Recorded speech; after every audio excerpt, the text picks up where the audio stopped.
पडद्यामागे ठाकरे गटासोबत भाजपची चर्चा सुरू आहे का, असा सवाल उपस्थित होतोय। कारण मुंबई महापौर पदावरून ठाकरे आणि भाजपात बोलणी सुरू असल्याची जोरदार चर्चा राजकीय वर्तुळामध्ये रंगली आहे। मुंबई महापालिकेत 2017 सालाची भरपाई ठाकरे भाजपला करून देणार का, असाही सवाल यामुळे उपस्थित होतोय।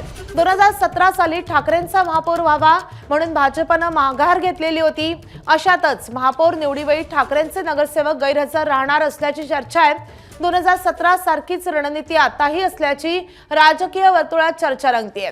त्यामुळे आता एकनाथ शिंदे या सगळ्या परिस्थितीमध्ये नेमकं काय करणार हे पाहणे महत्त्वाचं असणार आहे। मात्र ही या क्षणाची सगळ्यात मोठी बातमी आहे। पडद्यामागे भाजप आणि ठाकरेंच्या शिवसेनेमध्ये काही बोलणी सुरू आहेत का, काही हालचाली सुरू आहेत का, अशा चर्चांना आता उधाण आलेलं आहे। खरं तर 2 दिवसांपूर्वी या निकालानंतर दुसऱ्याच दिवशी उद्धव ठाकरेंनी या संदर्भात एक सूचक विधान केलेलं होतं। देवाच्या मनात असेल तर महापौर होऊ शकतो, अशा स्वरूपाचं त्यांचं विधान होतं आणि त्यानंतर या चर्चांना सुरुवात झालेली होती। मात्र आता ज्या राजकीय घडामोडी घडतात ते पाहता या चर्चांमध्ये आणखीनच भर पडली आहे। आपले प्रतिनिधी वेदांत नेव आपल्या सोबत आहे। वेदांत, नेमकं काय घडतं, याचा काय अर्थ घ्यायचा? ज्या प्रकारे आपण बघितलं, आपण माहिती घेतली की जी आकडे समोर आलेले आहेत, जे नगरसेवक 3 पक्षांचे निवडून आले आहेत आणि त्यामुळे विचार केला जातोय की ज्या प्रकारे 2017 साली आपण बघितलं होतं भाजप आणि शिवसेना 84 आणि 82 असे नगरसेवक निवडून आले होते। तेव्हा भाजप सत्तेत सुद्धा नव्हतं किंवा मग विरोधी पक्ष नेतेपद सुद्धा त्यांनी घेतलं नव्हतं, तर पहारेकराच्या भूमिकेत होतं।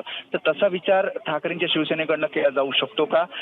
जशी जी माहिती मिळते त्यामध्ये अशी ठरवली जाते की महापौर निवडीच्या वेळी ठाकरेंच्या शिवसेनेचे नगरसेवक हे अनुपस्थित राहतील आणि जर अनुपस्थित राहिले तर ही जी निवडणूक आहे महापौर पदाची ती बिनविरोध होईल आणि भाजपचा महापौर हा विराजमान होईल। आणि त्यामुळे पडद्यामागे काही वेगळ्या हालचाली सुरू आहेत का? शिंदे शिवसेनेला बाजूला ठेवून भाजपचा महापौर करण्याच्या दृष्टीने ठाकरे काही रणनीती ठरवत आहेत का? या सगळ्या संदर्भात अधिकृतरित्या जरी कोणी समोर बोलत नसलं तरी राजकीय वर्तुळात अशी चर्चा असल्याचं कळतंय। माधवी, मात्र वेदांत, ज्या प्रकारे शिंदेंनी त्यांच्या सगळ्या नवनिर्वाचित नगरसेवकांना एका हॉटेलमध्ये ठेवलेलं आहे, तर त्याच्या मागे हेच कारण होतं का? ज्या प्रकारे आपण बघतोय 19 नगरसेवक शिंदे शिवसेना जी माहिती अशी चर्चा होती की ठाकरेंच्या शिवसेनेकडनं काही नगरसेवकांना संपर्क करतोय आणि जो 114चा मॅजिक आहे तो गाठ प्रयत्न केला जातोय। त्याशिवाय भाजपकडनं सुद्धा काही प्रयत्न केले जाऊ शकतात आणि त्यामुळेच कुठलीही रिस्क नको म्हणून अशा प्रकारे शिंदे शिवसेनेनं आपले जे नगरसेवक आहेत ते हॉटेलमध्ये ठेवलेले आहेत। काही मार्गदर्शन त्यांच्या नगरसेवकांना केलं जात आहे असंही कळतंय। वेदांत, या संपूर्ण निवडणुकीमध्ये आपण पाहिलेलं आहे ठाकरे आणि भाजप आणि शिंदेची शिवसेना यांच्यामध्ये जोरदार आरोप प्रत्यारोप झालेले होते। 2019ला काय घडलेलं आहे त्याच्या कटू आठवणी या ठाकरेंसोबत आहे। असं असताना भाजपला अशा रीतीनं ठाकरे साथ देऊ शकतात का, अशा प्रकारे त्यांना मदत करू शकतात का, हा सगळ्यात मोठा सवाल आहे। नक्कीच, म्हणजे यावर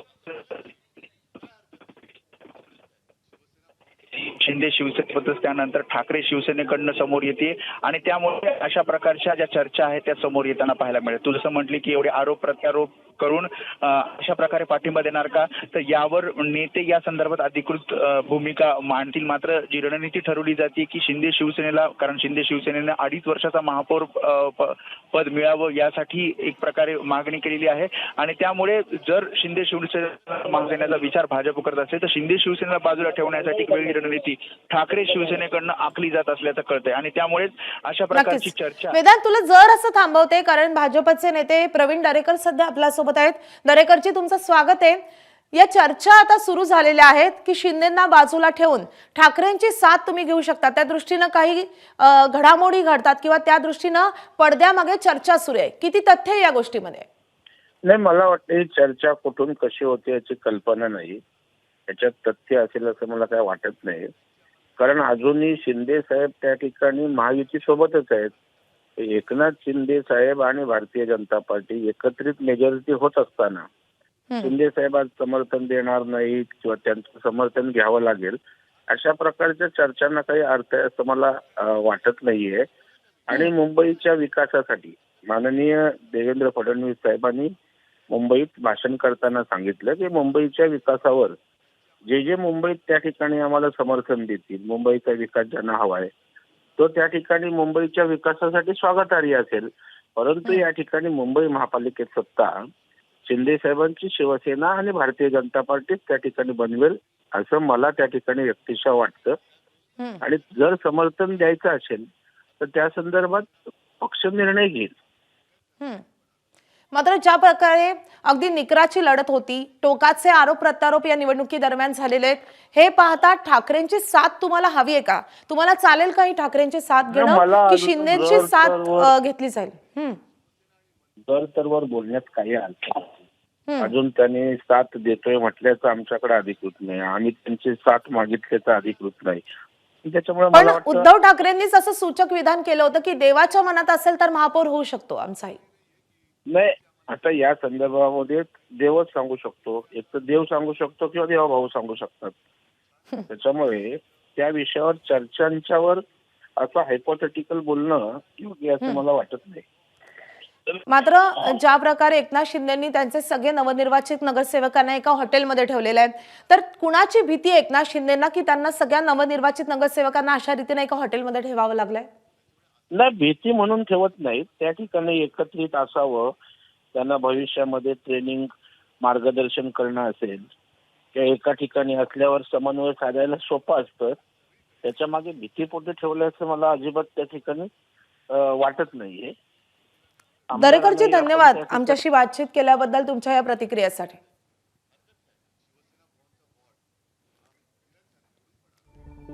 तर पुन्हा एकदा आपण वेदांतकडे जाऊयात. वेदांत, जसं आपण पाहिलं की दरेकर या सगळ्या गोष्टी फेटाळून लावतायत. आम्ही शिंदेसोबत जाणं जास्त पसंत करू असं ते म्हणतात. मात्र राजकीय घडामोडी वाढलेल्या आहेत गेल्या काही दिवसांपासून. खास करून आता शिंदे गट स्थापन करतायत. तर नेमक्या काय घडामोडी घडतायत पडद्यामागे, जेणेकरून आता या नव्या चर्चांना उधाण आलंय?